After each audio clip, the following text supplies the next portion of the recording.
United nations environment प्रोग्रामतर्फे म्हणजेच UNEP तर्फे प्रतिष्ठेचा चॅम्पियन्स ऑफ द अर्थ हा जीवन गौरव पुरस्कार ज्येष्ठ पर्यावरण शास्त्रज्ञ डॉक्टर माधव गाडगीळ यांना जाहीर झालाय।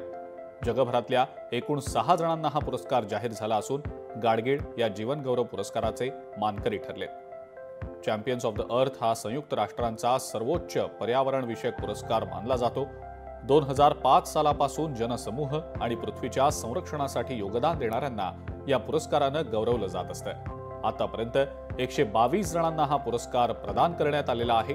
संशोधन आणि सक्रिय लोकसहभागाद्वारे गाडगीळ पृथ्वी रक्षणासाठी अनेक दशकं झटतायत। पर्यावरण संवर्धन करायचं असेल तर लोकचळवळ देशस्तरावर उभारली पाहिजे अशी प्रतिक्रिया माधव गाडगीळ यांनी दिलेली आहे। त्यांच्याशी याच संदर्भात आमचे प्रतिनिधी अमोल धर्माधिकारी यांनी संवाद साधलाय, आपण पाहूया। युनायटेड नेशन्स एन्व्हायरमेंट प्रोग्राम तर्फे दिला जाणारा जीवन गौरव पुरस्कार यंदा ज्येष्ठ पर्यावरण शास्त्रज्ञ डॉक्टर माधव गाडगीळ यांना प्रदान करण्यात आलेला आहे आणि स्वतः माधव गाडगीळ सर आपल्या सोबत आहेत।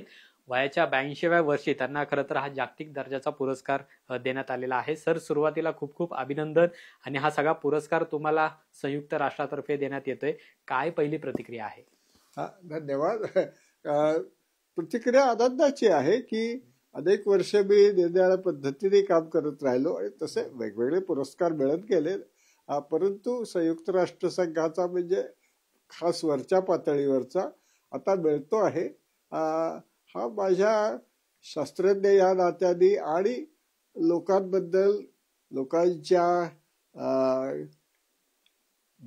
उपजीविकेबद्दल, आरोग्याबद्दल आणि निसर्गाच्या सान्निध्यात राहणाऱ्या लोकांबद्दल मी जे काम करून समजून घेतलं होतं जन्मभर, त्याचा आधारावरती हे मिळतो आहे, म्हणून मला फार आनंद होतो आहे।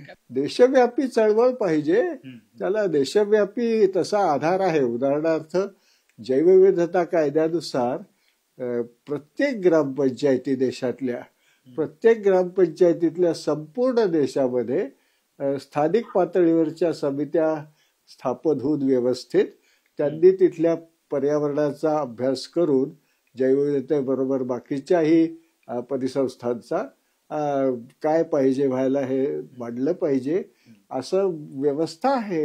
त्या कार्यरत करायला पाहिजेत, पण वेगवेगळ्या गोष्टी करून त्या दडपल्या आहेत। जनचळवळ आहे ती सुद्धा उभी केली पाहिजे, तरच हे पर्यावरण आहे ते आपण वाचवू शकतो, अशी प्रतिक्रिया सरांकडून व्यक्त करण्यात येते। कॅमेरामन योगेश केळापुरेसह अमोल धर्माधिकारी, लोकशाही मराठी, पुणे।